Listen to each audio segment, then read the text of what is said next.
Eu gostaria de agradecer a presença do Dr. Luiz Fernando aqui no nosso estúdio, ele que é médico otorrino e vai poder nos ajudar bastante, pois nesta época do ano as infecções de vias aéreas superiores são bastante comuns, são doenças que faz parte aí do nosso dia a dia.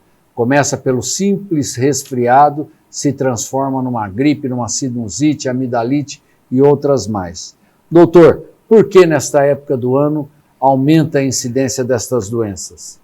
Olá, Zé Eduardo, quero agradecer o convite, é um prazer estar aqui conversando com vocês sobre esse tema que é tão recorrente na nossa prática diária e que se torna mais relevante ainda nesse período do ano que a gente está entrando, por conta das influências climáticas e ambientais, então realmente é um tema muito importante. O ressecamento, ou seja, a diminuição da umidade relativa do ar nesta época do ano é o grande fator ou também a baixa temperatura, doutor? Eu acho que um modo bacana da gente compreender o porquê desses problemas e deles se tornarem mais frequentes nessa época do ano é começar falando da função primordial do nosso sistema respiratório, né? O nosso órgão respiratório superior, a parte do nariz, garganta, faringe, ele tem como uma função primordial preparar o ar para poder descer para o nosso pulmão. Então, ele tem que, por estar em contato direto com o meio externo, ele pega todo esse ar do ambiente, que ele é frio, que ele é seco e que ele possui muitas impurezas, e ele tem como função preparar isso, deixá-lo filtrado, quente e úmido para poder chegar bem para o nosso pulmão. Então, na medida em que ele está exposto a essas mudanças nas condições climáticas, ele se torna mais propenso, nesse período do ano, a sofrer com alterações decorrentes de uma qualidade do ar que seja ruim. É um sistema que, obviamente, possui muitos mecanismos de proteção para poder enfrentar isso tudo, mas certamente essa é uma fase do ano em que ele sofre e ele é mais exigido. Certo. As rinites, doutor, são mais frequentes também. Essas rinites são de origem única e exclusivamente alérgica ou também tem as infecciosas? Na verdade, o termo rinite é um termo bastante amplo e ele significa, de forma muito genérica, um processo inflamatório da cavidade nasal e dos seios paranasais. Esse processo inflamatório ele pode ocorrer por uma série grande de fatores, e se nós formos destacar os fatores mais importantes, entrariam os fatores alérgicos, a rinite alérgica, e também as rinites infecciosas, as infecções. Essas infecções elas podem ser divididas tanto em quadros bacterianos quanto em quadros virais. E as rinites de quadro viral, essas são as mais frequentes dentre as infecciosas, que é onde entram o que nós conhecemos genericamente como as gripes e os resfriados. Certo. Tratamento para isso, doutor? Tanto para um quanto para outro. São tratamentos diferentes.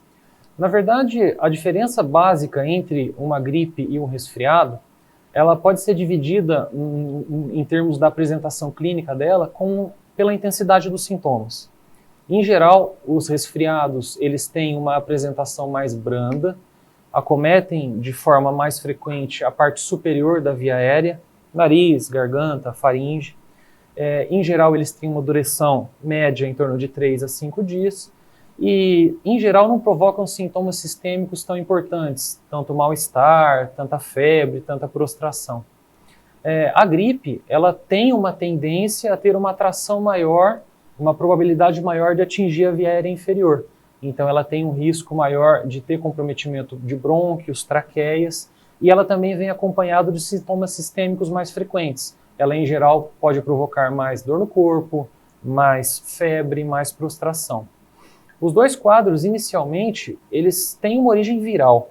Basicamente, os tipos de vírus podem flutuar um pouquinho, mas por serem quadros inicialmente virais, basicamente o tratamento ele é um tratamento sintomático. A gente busca oferecer medicações que tragam um alívio dos sintomas, conforto para o paciente, mas não é um tratamento direcionado diretamente ao vírus causador do problema. Então, esse é o grande desafio que a gente vê na prática diária, porque apesar de ser uma doença de evolução benigna, ela às vezes pode se arrastar um pouquinho. E aí é onde entra aquela tendência do risco do uso exacerbado do antibiótico, que em geral, para um quadro viral, como é o quadro gripal e o quadro de um resfriado, ele acaba não sendo necessário na grande maioria das vezes. Acredito que na prática vocês terem no dia a dia um número muito grande de pessoas com resfriado e gripe, vocês estão atendendo muitas pessoas com Covid também. Como tem sido isso, doutor? Na verdade, o coronavírus, né, a chegada dele e com todo esses eventos que vieram associados, eles trouxeram muito mais tensão e muito mais atenção necessária nos quadros. Porque a gente já conhece, né, que a apresentação básica de uma infecção pelo Covid acaba sendo o que nós chamamos de uma síndrome gripal, na maioria dos casos.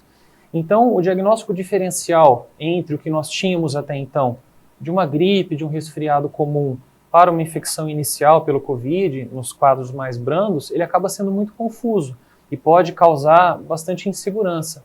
Então, hoje a gente acaba convencionando a chamar tudo isso como uma síndrome gripal, porque o diagnóstico, na maioria dos casos, pode ser muito confuso e a gente tem que, com cautela, com calma, diferenciar um quadro do outro, e os testes diagnósticos para o Covid vieram de uma forma mais impactante agora para nos esclarecer esse caminho.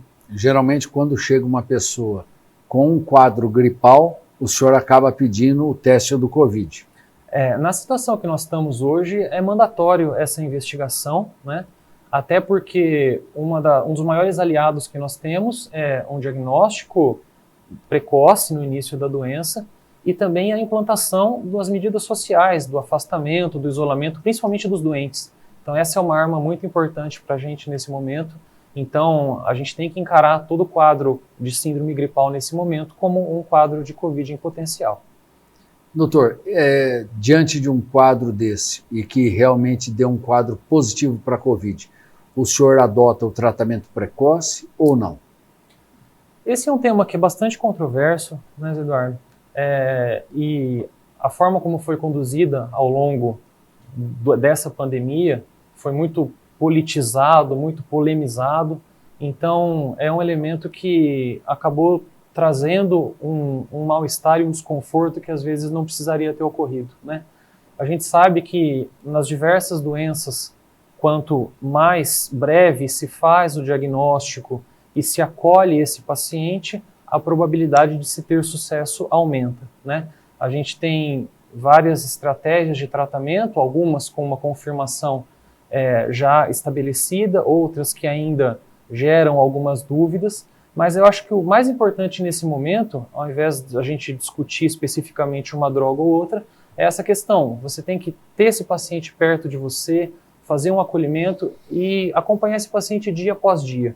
Esse paciente tem que estar ao teu lado, você tem que estar ao lado dele, para sentir exatamente como que a doença se apresenta de forma individual para cada caso e, em conjunto com o seu paciente, você tomar a decisão das melhores estratégias para o tratamento. No caso da sinusite, doutor, que também é muito frequente, quais são os primeiros sintomas que o indivíduo deve suspeitar de que está cometido desta doença? Qual é a evolução dessa doença e como tratá-la? Muito bem. A sinusite, ela é um processo inflamatório das cavidades nasais e paranasais e, na imensa maioria das vezes, ela se instala na evolução de um quadro gripal ou de um resfriado, na maioria das vezes. O diagnóstico inicial de um paciente com suspeita de sinusite, ele é um diagnóstico eminentemente clínico. Não é necessário a utilização de exames radiológicos, nem exames laboratoriais na imensa maioria dos casos. Clinicamente, a dúvida que muitas vezes surge, né, no paciente em casa, nas visitas no pronto-socorro, é a diferenciação de um quadro viral para um quadro bacteriano, né? Normalmente, pelo fato da maioria dos resfriados ter origem viral, como eu disse, não demanda nenhum tratamento específico, mas são elementos que fazem a gente suspeitar de uma evolução por uma sinusite bacteriana quando eu tenho um paciente que se apresenta inicialmente já com um quadro clínico muito importante, muita dor, muita febre, alterações na endoscopia nasal. Outra coisa que chama muita atenção nesses pacientes é quando você tem um quadro que se arrasta por um período além do esperado, Normalmente o quadro de um resfriado é para ter uma duração média de 5 a 7 dias. Então, quando você tem um diagnóstico de resfriado que se arrasta a partir do 7º até o 10º dia, você já começa a suspeitar de uma infecção bacteriana. E outra apresentação muito comum é o que a gente chama de uma recaída do sintoma. É o paciente que tem um quadro respiratório com uma coriza, com espirro, com congestão, com lacrimejamento, que ele evolui com uma melhora por volta do 4º, 5º dia e volta a piorar. Essa piora clínica por volta do 7º, 8º dia, ela é altamente suspeita de que aquele quadro que inicialmente era um quadro viral acabou evoluindo para uma contaminação bacteriana. E aí esse é um momento onde se considera com mais probabilidade de acerto o uso do antibiótico. Certo. Doutor, nesses casos de sinusite recorrente, o indivíduo tem 1, 2, 3, 4 vezes ao ano, tem que se suspeitar de algo mais, alguma alteração até anatômica que leve esse indivíduo a ter esse tipo de problema? Sim. As sinusites, elas são divididas, de acordo com a duração delas, em basicamente 3 grupos, né? A sinusite aguda, que é aquela que vem, tem o seu tratamento e vai embora. A gente tem a sinusite aguda recorrente, que é aquela onde o paciente tem o mesmo quadro de forma repetida, mas entre as crises ele fica bem. E nós temos aquele quadro onde é classificado como sinusopatia crônica. E nos casos onde eu tenho quadros agudos recorrentes ou sinusites crônicas, a gente tem sim uma associação com alterações anatômicas e estruturais nasais. Então a gente pode ter uma relação com desvios de septo, formas de sinusite que produzem pólipos ou outras lesões nasais. Então sempre que você tem um quadro que foge dessa apresentação normal, é interessante um estudo mais aprofundado da estrutura, da anatomia nasal, em busca desses elementos. E isso leva o senhor a indicar uma cirurgia? Existe cirurgia para correção disso? Sim, existem. São casos menos frequentes, a imensa maioria não demanda de uma abordagem cirúrgica, mas aqueles quadros onde se encontra alterações estruturas ou processos inflamatórios crônicos, como os pólipos e outras lesões nasais, existem abordagens cirúrgicas sim. E quando você tem um paciente com essas alterações bem identificados e bem tratados, o procedimento ajuda muito a ter uma melhora clínica, uma melhora na qualidade de vida e uma redução na sintomatologia desses pacientes. Nós estamos falando de infecções de vias aéreas superiores, mas sabemos que tem uma ligação íntima, muitas vezes, essas infecções com as otites. As otites também são bastante frequentes nessa época do ano, né, doutor? Sim, são bastante frequentes. As otites que têm mais relação com as alterações respiratórias são as otites médias, que são aquelas infecções de ouvido que pegam a parte mais interna do tímpano, né? E essas infecções, elas acontecem de forma muito próxima, porque nós temos uma comunicação entre o nosso nariz e o nosso ouvido, que é a tuba auditiva, né? Ela tem uma função de igualar pressões e promover uma aeração legal do nosso ouvido por dentro. E por esse motivo, por haver essa comunicação, todas as vezes que você tem um processo infeccioso na cavidade nasal e nos seios da face, você pode ter uma extensão desse processo para o ouvido por uma comunicação direta. Então, você tem uma ascensão desses elementos, desses vírus e bactérias, da cavidade nasal até a cavidade auditiva. E é interessante, Zé, a gente entender do porquê que essas alterações no ouvido são mais frequentes, inclusive em criança. A gente vê que as crianças são mais acometidas pelas otites do que os adultos, na maioria dos casos, porque essa comunicação nariz-ouvido, na criança, ela é mais curta. Então a tuba auditiva, ela tem um comprimento menor, e isso faz, por proximidade, que seja maior um pouco o risco de que um processo infeccioso respiratório tenha uma extensão para o ouvido da criança. E o tratamento é justamente o mesmo. Às vezes você é obrigado a entrar com antibiótico terapia. Assim como os quadros nasais e sinusais, os agentes virais também são os mais frequentes. Então as otites provocadas por vírus, elas são mais frequentes do que as otites provocadas por bactérias. Então, às vezes naquele momento do diagnóstico inicial, com o desconforto da criança, a gente tem que segurar um pouquinho a ansiedade, tentar observar a evolução, se houver segurança para isso, porque na maioria das vezes o uso do antibiótico ele não chega a ser necessário. Então a gente acaba poupando o uso de uma terapia que pode ter outros efeitos adversos e que na maioria das vezes não é necessário. Certo. Doutor, o grande vilão aí dessas infecções de vias aéreas superiores e que acaba trazendo uma quantidade enorme de pessoas para o consultório são as amidalites. Sim. Há muitos anos atrás, a amidalite de repetição era igual cirurgia. Como é isso hoje? É interessante, né, que a cirurgia da amígdala, que é uma cirurgia extremamente comum no nosso meio, ela foi uma cirurgia que passou por muitas etapas ao longo do tempo, né? Na época em que nós éramos crianças, né, era uma cirurgia que era feita de forma até um pouco banalizada, feito sem muitos critérios, e era muito frequente as crianças serem submetidas a essa cirurgia de forma até indiscriminada. Depois disso a gente atravessou uma fase onde se havia um pouco o conceito de que a retirada da amígdala poderia ser perigosa, por ter uma influência em alteração na imunidade, as defesas do organismo, criou-se um pouco de mito em relação a isso, e houve uma redução e um medo da população na indicação da cirurgia. Hoje nós estamos numa fase muito equilibrada, onde os critérios cirúrgicos eles estão bem determinados, e a gente tem indicações em várias circunstâncias, mas certamente as causas mais frequentes que levam uma criança a ser submetida a essa cirurgia são as infecções de repetição e, no caso onde nós temos as amígdalas hipertrofiadas, né, aumentadas de tamanho, levando a um bloqueio e um comprometimento da via respiratória. Então é aquela criança que acaba se tornando uma respiradora bucal, aquela criança que ronca à noite, que tem a babação diurna ou noturna, e isso também é um critério cirúrgico. Obviamente que esses não são os únicos, mas são os critérios mais frequentes hoje em dia. Isso que o senhor falou, não queremos dizer em modismo, mas realmente foi o que aconteceu. Quando nós éramos crianças, a grande maioria das crianças que tinham algum problema de amígdala ia para a cirurgia.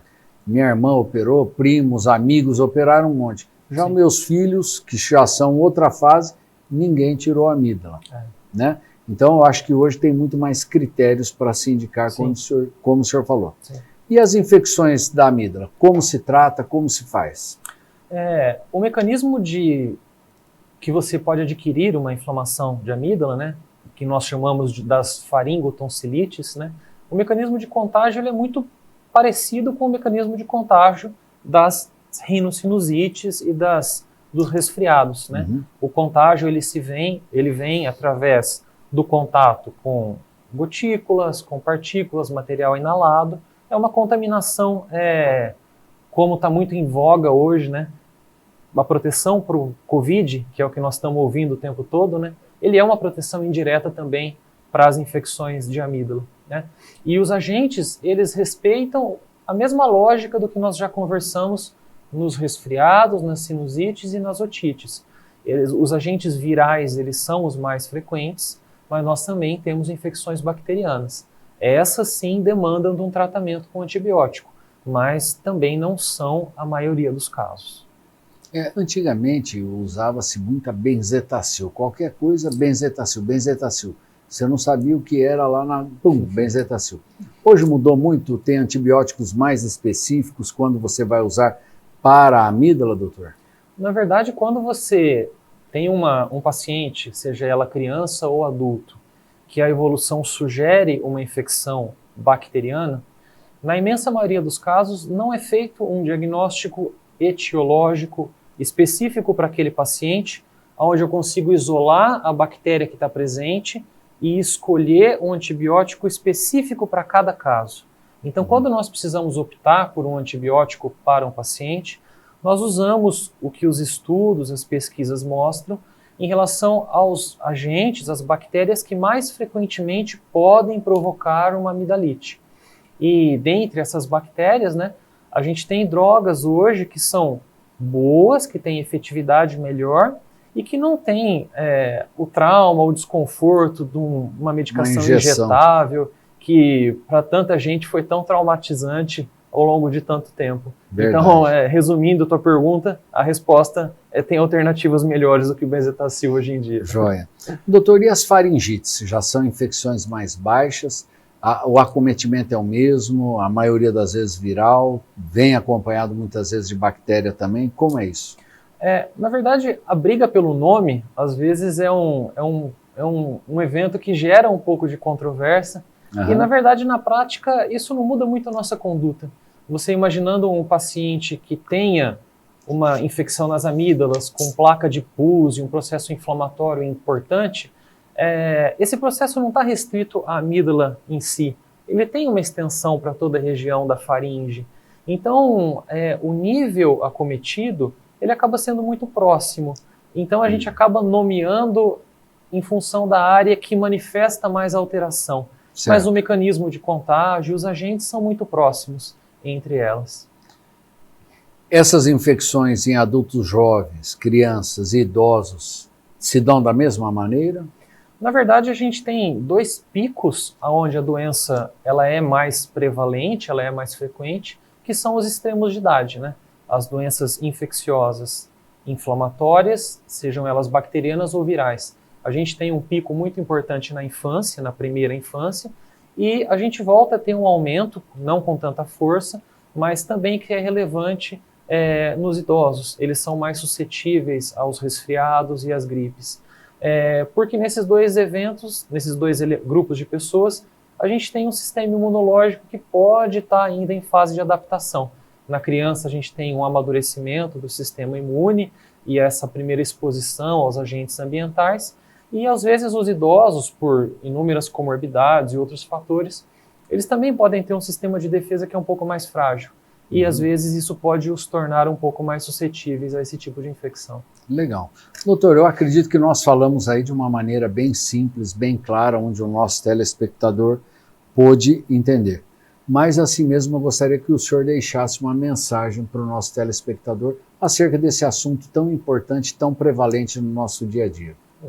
Eu acho que com a chegada do inverno, esse tema realmente ele se torna muito importante e no nosso dia a dia estamos todos expostos a esses quadros. Eu acho que falar sobre esse tema nas condições atuais, ele se tornou um elemento que se tornou íntimo das pessoas por conta de toda a proteção que nós temos que ter por conta da Covid, né? Então, essas medidas de prevenção que estão tão faladas hoje em dia, indiretamente eles ajudam muito na nossa proteção para os quadros respiratórios usuais. É importante que na presença de um sintoma, nesse momento, que você mantenha calma, que você procure uma avaliação médica, né? A imensa maioria dos casos, ela pode ser abordada de forma tranquila, sem grandes complicações, mas eu acho que nesse momento, onde um quadro respiratório, ele gera tanta angústia, eu acho que você ter ao seu lado um profissional que vai te examinar, que vai te acolher e que vai poder te esclarecer as suas dúvidas e oferecer um tratamento adequado, eu acho que isso é fundamental. Eu acho que é um momento para que toda a proteção seja usada, mas que a gente também possa ter essa tranquilidade e buscar ajuda quando o problema ocorrer. Sim, e cada vez mais de uma maneira precoce. Começou os primeiros sintomas, não ache que, não, isso daqui é uma gripezinha, vai passar, um resfriadinho, não. Já procure o profissional, procure um otorrino, ele vai ter condição de diferenciar isso ou aquilo, e como o senhor mesmo disse, todos os casos hoje é protocolar fazer o teste do Covid. Sem dúvida. Para diferenciar qualquer outra coisa. Eu acho que essa mensagem é muito importante. Legal. Então, a você que nos assistiu, muito obrigado. Se restaram alguma dúvida, queiram encaminhar aqui para o doutor, tenho certeza que ele terá o maior prazer em respondê-las. Um muito obrigado, Luiz Fernando, pela sua presença aqui, de uma maneira bem clara e bem simples, você pôde passar essas informações para o nosso telespectador. E fica aqui um convite para que na semana que vem estejamos juntos para mais um Prever Saúde. Tchau!